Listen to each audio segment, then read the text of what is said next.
कितने लोग इस जिनवाणी को नमस्कार करते हैं, वैसे ही जैसे भगवान को गवासन में बैठ करके। चलो 3 बार नहीं सही, 1 बार सही। अब देखना जिनवाणी के प्रति आपकी विनय कैसी है, जिससे हम सीख रहे हैं। झुकोगे तो इतना ही झुकोगे। एक बहुत अच्छा संस्मरण सुनाते हैं, आचार्य भगवान का संस्मरण। ये घटना पपौरा की है। पपौरा अतिशय क्षेत्र है। आचार्य भगवान जहाँ रुके थे, इस कमरे में, जिस बेदी में, उसी पाटे पर जिनवाणी रखी रहती थी, चौकी के ऊपर, बाजोटे के ऊपर। अब आचार्य भगवान वहाँ से उठ कर के अन्य कार्यों के लिए, शुद्धि आदि के लिए जहाँ से निकलते थे, तो अन्य मुनि महाराज के भी पाटे रहते थे, और उन पाटों के ऊपर बाजोटे में जिनवाणी आदि रखी रहे। जहाँ जहाँ से निकलते थे आचार्य भगवान, हाथ में पिछी थोड़ी सी ऐसी हो जाती और गर्दन झुक जाती। क्यों? अब वह जिनवाणी उनके बाजोटे पर नहीं रखी थी, वह जिनवाणी कहाँ रखी थी? दूसरे मुनि महाराज के बाजोटे के ऊपर रखी थी। तो जहां जहां से जाते थे आचार्य भगवान, पिछी ऊपर उठ जाती थी, गर्दन ऐसे झुक जाती थी। समझ में आ रही है बात? जब लोगों ने देखा तब पता चला कहाँ इतने महान गुरु, और उस जिनवाणी को इतने अच्छे से झुक कर के, चाहते तो वैसे निकल सकते थे, क्या बात थी? क्योंकि जिन जिनवाणी को हम पढ़ रहे हैं उसके प्रति तो हमारी भी नहीं रहेगी। अब सारी पुस्तकें रखी हैं, सबके टेबल पे रखी है, तो एक विचार है कि हम कहाँ तक झुकें?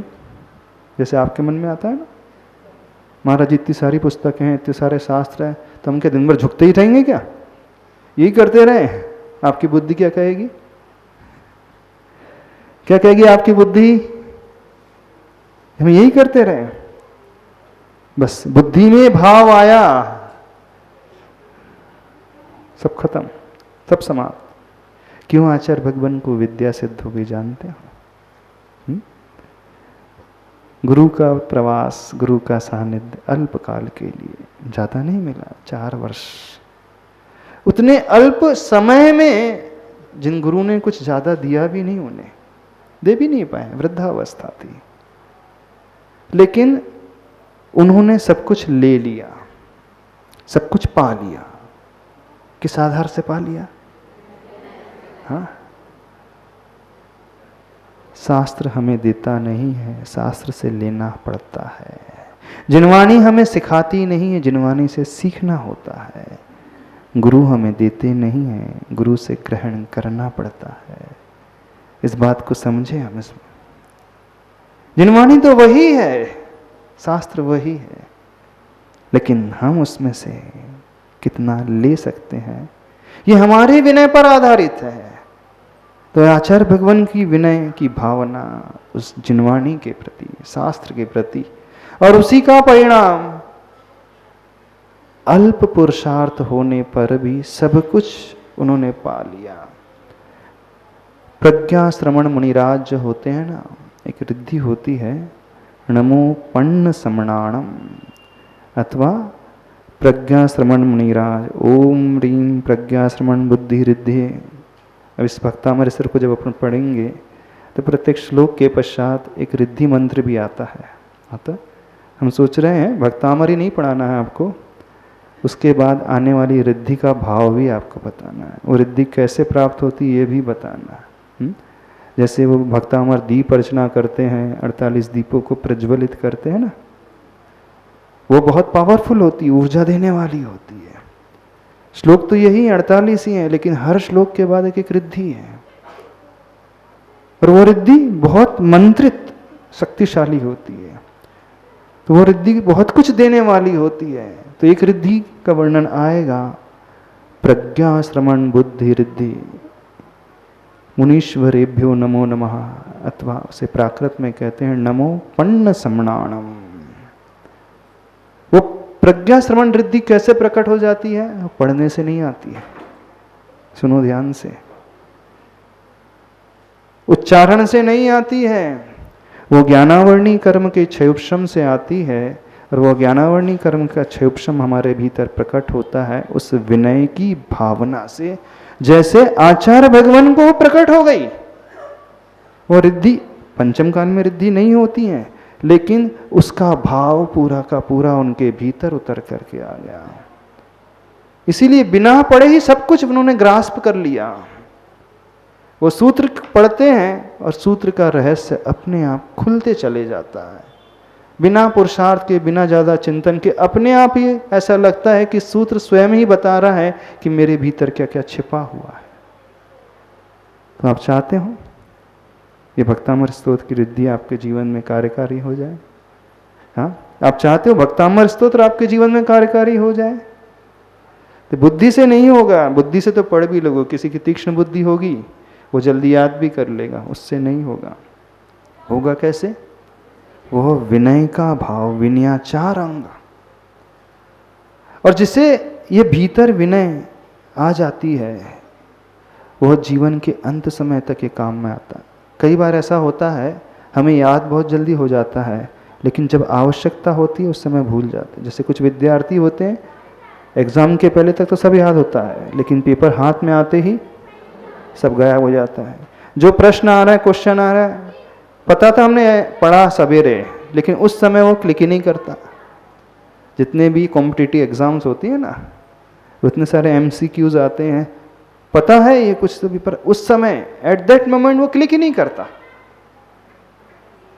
क्यों क्लिक नहीं करता? जिस समय आवश्यकता उस समय वो याद नहीं आ रहा। क्यों? क्योंकि विनय का अभाव। तो ज्ञान वह कार्यकारी है, विद्या वह कार्यकारी है जब आवश्यकता हो वो उस समय याद आ जाए। और ऐसे लोगों को ही जीवन के अंत में वह नमोकार मंत्र भी, वह स्तोत्र के श्लोक भी याद आते हैं। नहीं तो कई लोग ऐसे होते हैं जो हमेशा पाठ करते हैं लेकिन अंत समय में भूल जाते हैं। जब शरीर में प्रतिकूलता आती है ना, उनसे कहो भगवान का नाम लो, बोले भगवान का नाम तो याद नहीं आएगा। हाँ, भगवान नाथ से पैसे लेना है ये याद आ जाएगा, उससे वसूली करना है ये याद आ जाएगा। बोले भगवान का नाम लो, आदिनाथ भगवान का नहीं, वो याद नहीं आ रहा है।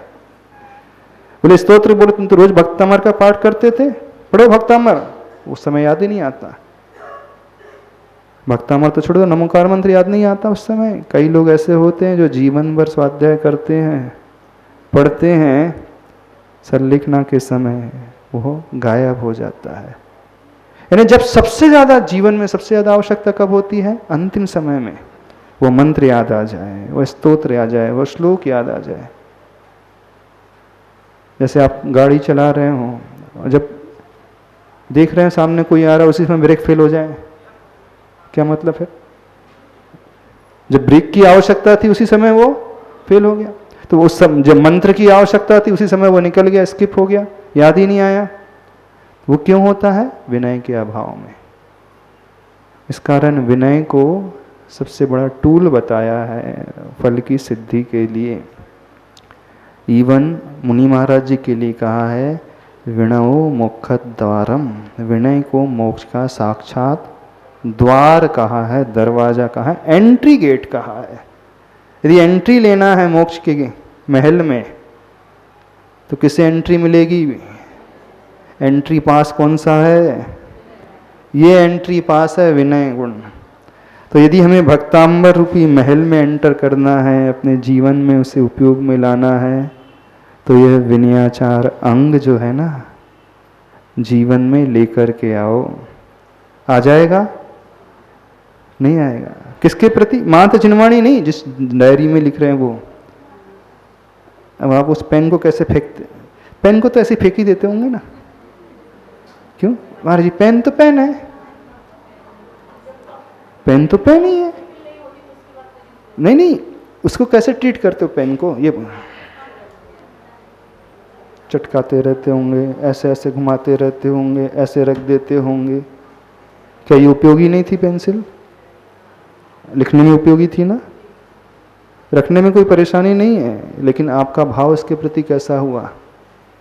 यानी ये भाव भी नहीं आया कि इसने हमारे लिए हेल्प की। Lack of gratitude feeling. तो ग्रेटिट्यूड की भावना विनय से प्रकट होती है, आभार की भावना विनयशील व्यक्ति के भीतर ही प्रकट होती है। और एक बहुत बड़ा कंसेप्ट है फीलिंग ऑफ ग्रेटिट्यूड का, जो दुनिया में बहुत कुछ दिलाने वाला होता है। आभार प्रदर्शन की भावना है, जिसे आप कहते हैं ना थैंक्स। कोई मदद करता है तो आप थैंक्स कह देते हैं। थैंक्स का अर्थ क्या है? आप धन्यवाद से भरे हुए उस व्यक्ति के प्रति, इसने मेरी हेल्प की। थैंक्स वैसे तो एक शब्द है, लेकिन उस थैंक्स को बोलने में जो अंदर हृदय में भाव उत्पन्न होता है वो सबसे ज़्यादा इम्पोर्टेंट होता है, कि सामने वाला आपको स्वीकार रहा है कि नहीं, आप मेरे जीवन में बहुत बड़े आदर्श बन कर के, हेल्पफुल बन कर के आए, उठाने वाले बन कर के आए। तो आप कहोगे इसके लिए थैंक्स। अच्छा, पेंसिल को कितने लोग थैंक्स बोलते हैं? पेंसिल तुम्हारा धन्यवाद, तुम्हारे कारण मैं लिख पाई हूँ। उस कॉपी को कितने लोग थैंक्स बोलते हैं? देखो तुम्हारे कारण मैं पढ़ पा रही हूँ। क्यों नहीं? बेवकूफ़ी वाली हरकत लग रही है। इसे भी कोई बोला जाता है थैंक्स? ये तो कोई रिस्पॉन्स ही नहीं करेगी, जड़ वस्तु है। अच्छा, थैंक्स आप उससे बोलोगे जो उसे स्वीकार कर लेगा, तो उसके स्वीकारने पर हमारा थैंक्स आधारित हो गया। ऐसा क्या हुआ?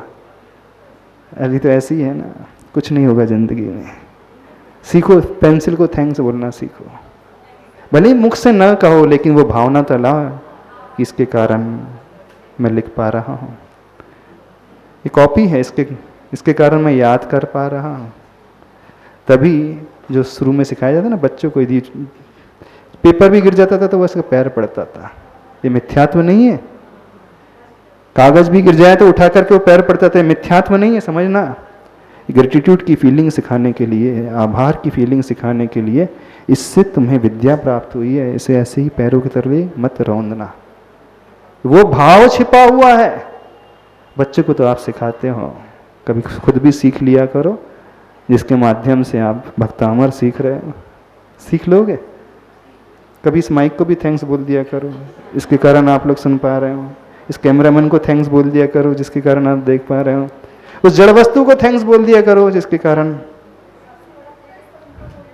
हाँ, आचार्य भगवान को, अरे उनको तो बोल दोगे, गुरुदेव को, लेकिन छोटी छोटी बातों में व्यक्ति रह जाता है। तो विनय की भावना मतलब ग्रेटिट्यूड की भावना, बस उसी से कल्याण होता है। हमारा उद्देश्य एकमात्र सिर्फ यही है, भक्तामर स्तोत्र पढ़ाना हमारा उद्देश्य है ही नहीं। यदि आप लोग ये समझ रहे हों कि हम आपको भक्तामर स्तोत्र पढ़ाएंगे तो आप लोग गलतफहमी में हैं। हमारा उद्देश्य आप लोगों को प्रभु से जोड़ने का है और उस सही फल को दिलाने का है, और कोई उद्देश्य नहीं है। क्योंकि जहाँ तक पढ़ने की बात है, शायद सभी लोग जानते हैं, इसमें कोई बड़ी बात नहीं है। पढ़ना, सीखना, उच्चारण करना, बहुत सारे विद्वान आप लोगों को मिल जाएंगे। आपके ही नगर में रहने वाले बुजुर्ग श्रावक होते हैं, श्राविकाएं होती हैं, जो वर्षों से करते हैं पाठ। वे भी आप लोगों को बहुत अच्छे से सिखला देंगे, सिखा सकते हैं। अथवा बहुत सारे माध्यम आप लोगों के पास हैं उच्चारण को सीखने के, शब्दार्थ को भी जानने के माध्यम आप लोगों के पास हैं। ये पुस्तक है, जिनवाणी है, इसमें श्लोक का एक एक शब्द लिखा है और उसका अन्वयार्थ भी लिखा हुआ है। उसका लिटरल मीनिंग क्या होता है, जैसे भक्तामर कहा तो उसका अर्थ क्या होता है, आपको जिनवाणी अथवा अन्य शास्त्रों में बहुत आसानी से मिल जाएगा। अब इतना ही होना होता, इतना ही आसान होना होता तो सबको इसका फल मिल जाना चाहिए था, लेकिन मिलता हुआ सा प्रतीत नहीं हो रहा था। इस कारण हमारे मन में यह भाव आया कि आज का जो युवा वर्ग है, प्रोफेशनल्स लोग हैं, पढ़े लिखे जो लोग हैं, जो धर्म से दूर रहते हैं, प्रभु की भक्ति से दूर रहते हैं, उसके पीछे मूल कारण क्या है?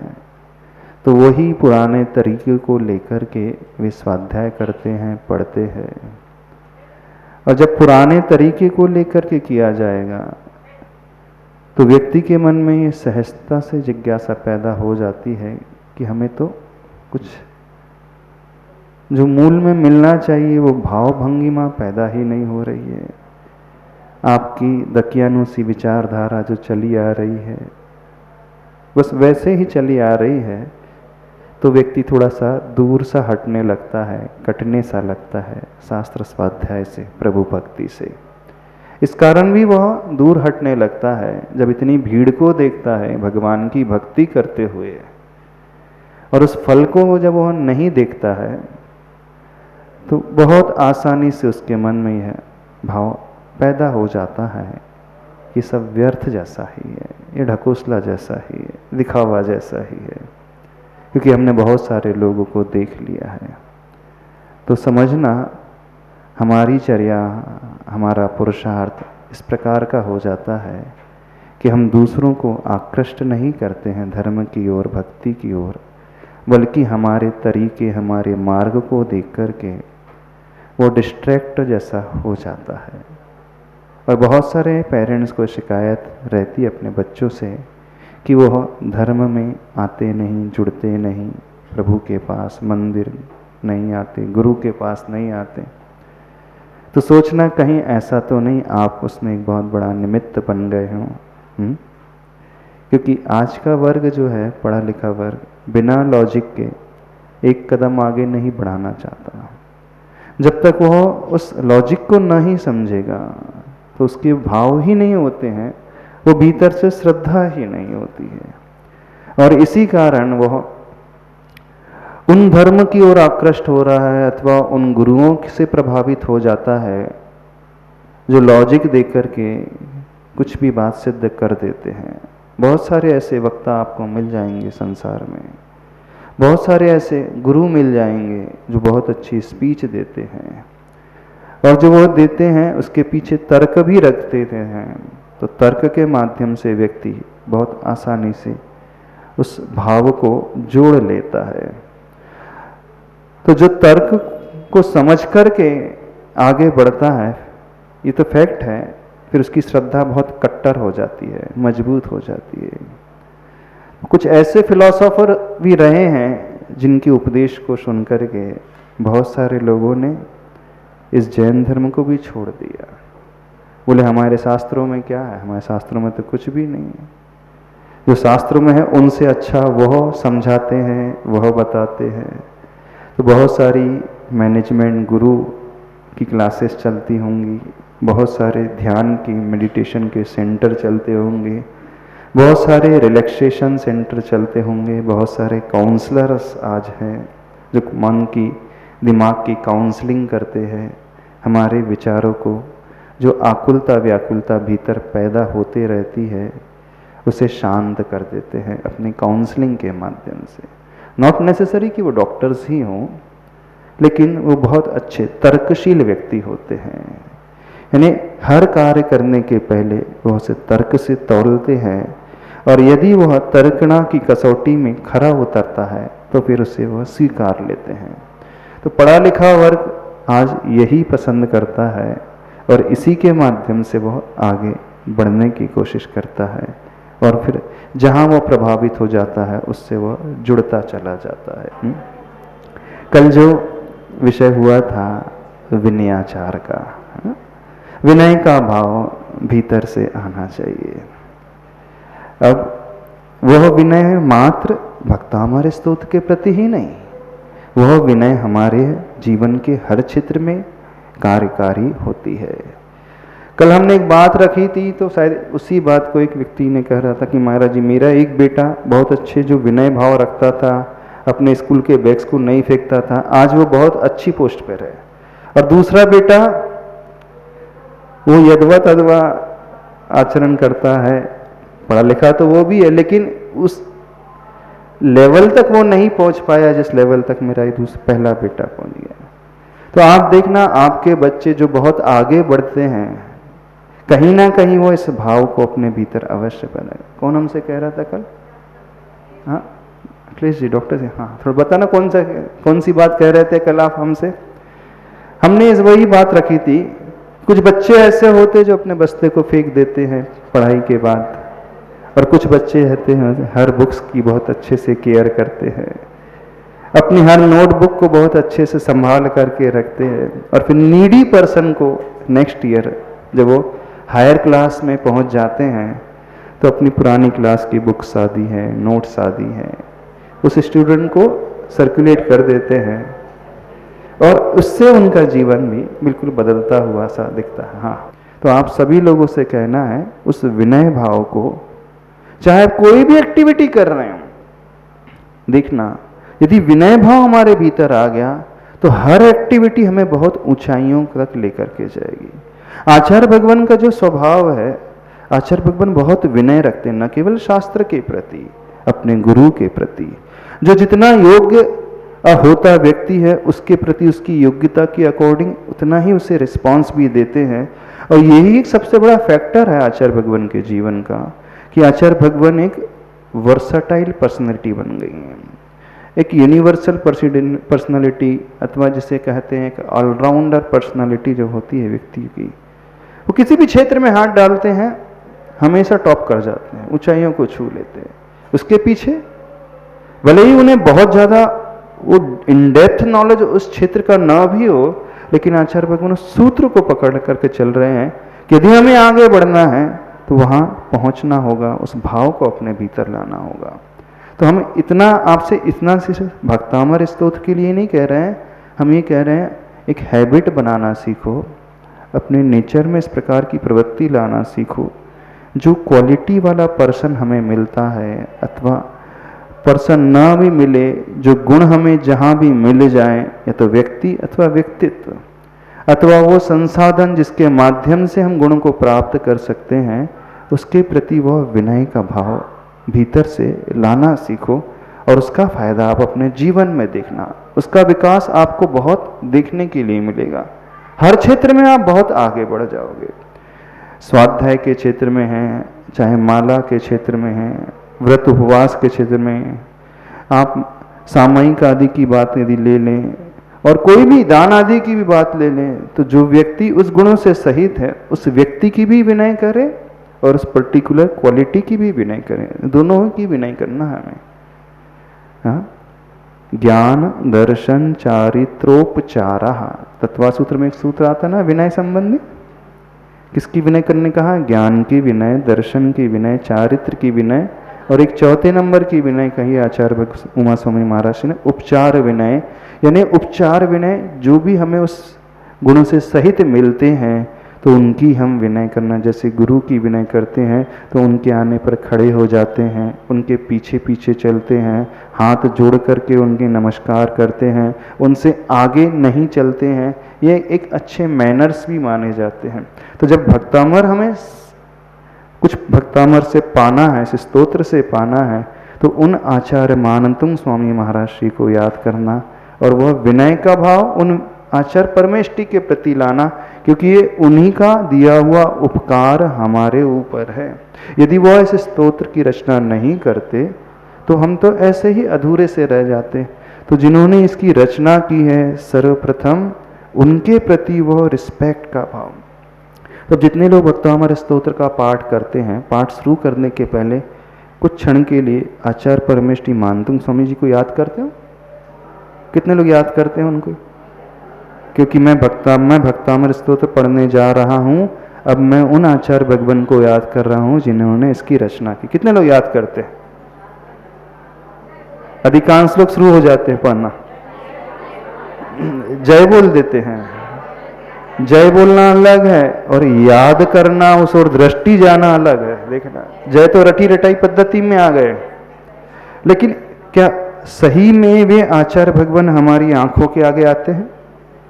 कितने लोगों की आंखों के आगे आ जाते हैं? अब आप कहोगे कि महाराज जी हमने तो देखा ही नहीं। तो ऐसे जो प्राचीन ऋषि हैं, जो रिद्धिधारी मुनि महाराज हैं, कुछ ऐसी इमेजिनेशन हम कर लेते हैं पुस्तक में चित्र बना है, मान लीजिए आप भक्तमर है, बेड़ियों से जकड़ी हो चित्र आपने सभी पुस्तकों में देखा होगा, तो क्या वो आपको अथवा आपके दिमाग में झलकते हैं? कितने लोगों के दिमाग में झलकते हैं? शुरू करने के पहले स्तोत्र बताओ। हाँ, जब स्वाध्याय करने बैठे हो तो हो सकता है चित्र देख करके आपके झलक जाए, लेकिन जो प्रतिदिन पाठ कर रहे हैं उनसे हम पूछ रहे हैं, नहीं है, याद नहीं आते हैं ना, दृष्टि उस ओर नहीं जाती। कहने का मतलब है हमारी बुद्धि में तो वो पाठ बैठा है, लेकिन हम उन्हें याद नहीं करते हैं जिन्होंने हमें यह स्तोत्र दिया। अब हमारा यह कृतज्ञता का गुण हो जाएगा, कृतज्ञता का गुण नहीं हुआ, कृतज्ञता का गुण हो जाएगा। तो फिर वो हमें कैसे सिद्ध होगा? यानी हमने उन्हें ही याद नहीं किया, उन गुरु महाराज को जिन्होंने इसकी रचना की। ऐसा नहीं हमारा भाव अपमान का है उनका, समझना, ये हमारा प्रमाद माना जाएगा, आलस माना जाएगा कि हम उन्हें याद किए बिना ही आगे बढ़ जाते हैं। तो जो मंगलाचरण किया जाता है ना, जब भी शास्त्र स्वाध्याय किया जाता है तो मंगलाचरण में ओकारम बिंदु संयुक्तम अस्य मूल ग्रंथ कर्तारा सर्वज्ञ देवा आदि, तो उन आचार्य परमेष्टि को सर्वप्रथम याद किया जाता है जिन्होंने इसकी रचना की है। यानी वो भाव, कृतज्ञता के भाव, वो विनय के भाव, वो समर्पण के भाव उनके प्रति, फिर देखना स्वाध्याय का फल भी मिलता है, वो निर्विघ्न समाप्त होता है, वो आनंद को देने वाला होता है, वो कर्म निर्जरा में सहायक होता है और पुण्य को देने वाला होता है। अभी तो सबकी आदत बन गई है पाठ करना है बस, ये बहुत बड़ी कमी है, प्राय बहुत सारे लोगों की कमी रह जाती है। इंटेंशनली नहीं होता, अनइंटेंशनली वो घटित हो जाता है। तो हमने वह उपचार विनय ही नहीं की। ज्ञान गुण की विनय करना अलग है और ज्ञानी की विनय करना अलग है। विनय एक तप भी है। कौन सा तप है? अंतरंग तप है। प्रायश्चित विनय वैयाव्रत स्वाध्याय विसर्ग ध्यान में, तो विनय एक तप है, इससे कर्म निर्जरा होती है। तो जो हमारी कर्म निर्जरा में सहायक है, एक इतना अच्छा निमित्त मिल रहा है, तो क्यों ना हम इस विनय भाव को लेकर के इस स्तोत्र की शुरुआत करें। अब द्रव्य विनय भी होती है, भाव विनय भी होती है। जिस जिनवानी से आप लोग पढ़ते हैं, कितने लोगों की जिनवानी व्यवस्थित है, कवर आदि चढ़ी हुई है? रोज पुस्तक लेकर के आ रहे हैं ना भक्तांबर की, हाथ खड़े करें, कितने लोगों की पुस्तकों में कवर चढ़ा हुआ है? 2 3 4 लोग हाथ खड़े कर रहे हैं। क्यों? रक्षा का भाव नहीं है इसका। अब महाराज जी कुछ दिनों की बात है, फिर हम पढ़ करके उसे तो अलग रख दें, क्या कवर चढ़ाना, क्या कवर चढ़ाना, क्या भाव आ जाता है? कुछ दिन बाद तो इसे रखना ही है। समझो, बात वह कवर की नहीं है, बात हमारे अंतरंग की है। तो ये भी तो है एक विनय, नहीं है? इसकी सुरक्षा करना, इसे अच्छे से स्थान देना, इसे अच्छे से रखना, ये फटे ना, नहीं। बहुत सारी ऐसी छोटी छोटी सी बातें हैं जिसे हम सब भूल जाते हैं अथवा आलस के कारण छोड़ देते हैं। क्यों नहीं कर पाते? देखो, कई लोगों की नोटबुक है ऐसी, फोल्ड आधी है, ऐसे फोल्ड करके लाते हैं। A4 साइज की है, वो बड़ी हो जाती तो बोले अपने और डबल फोल्ड कर लिया, क्या हुआ? हा? अथवा उसका राउंड शेप में लेके आ जाएंगे, गोल बना लेंगे। जैसे कॉलेज में बच्चे होते थे ना, रजिस्टर है वो है तो गोल बना करके रबर बैंड से होता है कि नहीं होता? बताओ, होता नहीं होता? चलो कोशिश करना इसमें बदलाव आए। कोशिश करोगे तो बहुत अच्छा रहेगा, बदलाव आ जाएगा, कुछ सीखने मिलेगा। नहीं है तो जो चल रहा है तो चलता ही रहेगा। अभी तक चलता आया, आगे भी चलता रहेगा। अभी तक पढ़ते आए, आगे भी पढ़ते रहोगे, लेकिन उससे कुछ ज़्यादा लाभ होने वाला नहीं। तो ये विनयाचार अंग हमारे भीतर होना चाहिए। कितने अंग हो गए? शब्दाचार, अर्थाचार, उभयाचार, कालाचार, बहुमानाचार, विनयाचार। 7वां अंग है कौन सा? उपधानाचार। हाँ, क्रम आगे पीछे हो सकते हैं। उपधानाचार कुछ बताया था ना शायद इसके बाद। उपधानाचार मतलब अपनी प्रिय वस्तु जिससे ममत्व बहुत ज्यादा है, अटैचमेंट बहुत ज्यादा है, उसे त्यागना जब तक यह ग्रंथ पूरा ना हो जाए। क्यों आचार्य भगवान ने उपधानाचार अंग रखा? बताइए। बार बार हमारा ध्यान उस ओर जाए, पढ़ना है, कंठस्थ करना है, याद करना है, हम इसे बीच में ही छोड़ ना दें। जो बार बार याद आता है, फिर व्यक्ति उसके प्रति जागृति हमेशा बनाए रखता है, अलर्ट रहता है, वो छोड़ता नहीं है बीच में। उसके भाव हमेशा पैदा होते रहे, नहीं अच्छे से करना है, अच्छे से करना है। ने बार बार वो दृष्टि में वो शास्त्र आ जाए, वो स्तोत्र आ जाए। उसके पीछे लॉजिक क्या है? उपधानाचार के पीछे जब हम बार बार उसे याद करते चले जाएंगे तो साइकोलॉजी के हिसाब से, मनोविज्ञान के हिसाब से हमारे सब कॉन्शियस माइंड के भीतर, अवचेतन मन के भीतर वो संस्कार डालना प्रारंभ कर देता है। और वो अवचेतन मन पर जब वो बैठ जाएगा तो अबुद्धि पूर्वक भी उस ओर ध्यान जाता चला जाएगा। कुछ हैबिट ऐसी हो जाती है, न चाहते हुए भी व्यक्ति करते चले जाता है। जैसे किसी को आदत पड़ जाती किसी पर्टिकुलर वर्ड का प्रोनाउंसिएशन करने की, उच्चारण में, जब भी वो बोलता है तो एक शब्द उसके मुंह से निकलता ही है। जैसे क्या बोलते? तकिया कलाम। क्या बोलते? क्या कहा आपने? तकिया कलाम। क्या होता तकिया कलाम? क्यों डॉक्टर साहब बताओ, क्यों वो शब्द निकल जाता है बार बार हमारे मुख से? सोचा नहीं है हमने? हाँ, सबकॉन्शियस माइंड में। हाँ, वो डीपली इम्प्रिंट हो जाता है, उसको ऑटोमेटिकली वो डिस्चार्ज होता रहता है, यानी बिना इंटेंशन के भी वो निकल रहा है। क्यों? सबकॉन्शियस माइंड में इतना फीड है, वो फीड हो गया है। तो जैसे कोई शब्द फीड हो जाता है, तो आचार्य भगवान हम सबसे चाह रहे हैं उस उपधानाचार अंग के माध्यम से कि हमारे अवचेतन मन में वह एकदम फीड हो जाए और वह अपने आप निकलता चला जाए। जिसे कहते हैं ना, व्यक्ति की सांसों में वह समा जाता है। आपकी सांसों में कौन समाया है? हाँ बताना, आपकी सांसों में कौन समाया है? झूठ। नमोकार मंत्र बोल रहे हैं लोग, सांसों में नमोकार मंत्र है। जब आप चलते हैं तो अपने आप नमोकार मंत्र का पाठ होते रहता है। हाँ, श्वास लेने के लिए, ब्रीदिंग करने के लिए व्यक्ति सोच करके ब्रीदिंग करता है। अब बहुत देर हो गई, मैंने ऑक्सीजन ली नहीं शायद, अरे हाँ भूल गया तब अपना ऑक्सीजन लेना। ऐसा होता है? नहीं होता है।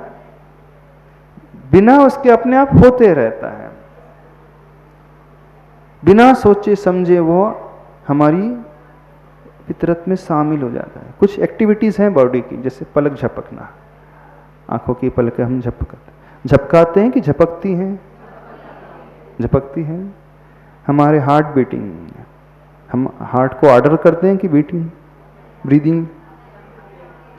हमारी नसों का फड़कना, हमारी पूरी बॉडी का इंटरनल सिस्टम, डाइजेस्टिव सिस्टम जो चलते रहता है, उसमें कोई माइंड का रोल नहीं होता है, ब्रेन का रोल नहीं होता है कि ब्रेन कोई सेंसरी ऑर्गन को कुछ संकेत देता है, देन हमारा डाइजेस्टिव सिस्टम वर्क करता है, हमारी जो इंटेस्टाइन है उसमें वो मूवमेंट होते ही रहता है, चाहे वो लॉन्जिट्यूडली मूवमेंट हो अथवा अपने बीच में अपने आप ही होता रहता है, विदाउट एनी संकेत के होता है ना। नर्वस सिस्टम उसमें कोई काम नहीं करता है।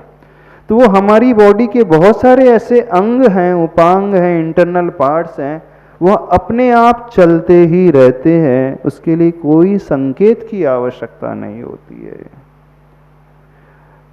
तो ऐसे ही जब सबकॉन्शियस माइंड में वह फीड हो जाता है तो वह अपने आप निकलता चला जाता है वो पर्टिकुलर वर्ड। पर अभी जो तकिया कलाम बन चुका है वो शायद अच्छा शब्द नहीं होता है, किसी के मुख से कोई अपशब्द निकल जाता है, कोई गाली दे करके बोलता है, कोई रेते करके बोलता है, न जाने क्या क्या जिनके मुख से निकलता है। तो तकिया कलाम में भगवान का नाम बैठा है किसी का? हाँ? जब भी वो बोलते हैं आदिनाथ भगवान, ऐसा ऐसा निकलता है कभी किसी के मुख से? निकलता है? क्या बैठा है तकिया कलाम में? कुछ गलत ही बैठा है, उधर उधर का ही बैठा हुआ है। तो हम ऐसा पुरुषार्थ करें, यानी उपधानाचार अंग रखने के पीछे जो मनोविज्ञान छिपा हुआ है, हम पर्टिकुलर कोई प्रिय वस्तु को त्याग देंगे ना, तो हमारा मन बार बार उस ओर जाएगा। किस ओर? वस्तु की ओर नहीं, खाने की वाली। हमें वो पढ़ना है, हमें वो कंप्लीट करना है, हमें वो याद करना है। तो बार बार उस ओर मन जाएगा, हम सोचेंगे, फिर आपके सपने में भी वही झलकने लगेगा, सपने में भी वही याद आता चला जाएगा। और जब सपने में हमें बार बार कुछ याद आते चले जाए, दिखता चला जाए, तो समझना वो हमारी रग रग में समाहित हो गया है। फिर समझना हमारी श्वासों में वो समाहित हो गया है। क्योंकि सपने जो है बुद्धिपूर्वक नहीं आते। कोई व्यक्ति सोच करके सपने नहीं देखता कि हाँ आज मुझे ये वाला सपना देखना है, आज रात को यह सपना आना चाहिए। कभी ऐसा होता है? आप सोच लो, लाख सोच लो, वो सपना नहीं आता जो आप, लेकिन कुछ अलग ही सपना आ जाएगा। और जो बहुत फ्रिक्वेंटली आ रहा है स्वप्न विज्ञान के अनुसार, जो बहुत बार बार आते रहता है, तो समझना इंटरनली बहुत गहरा वो बैठ चुका है हमारे भीतर।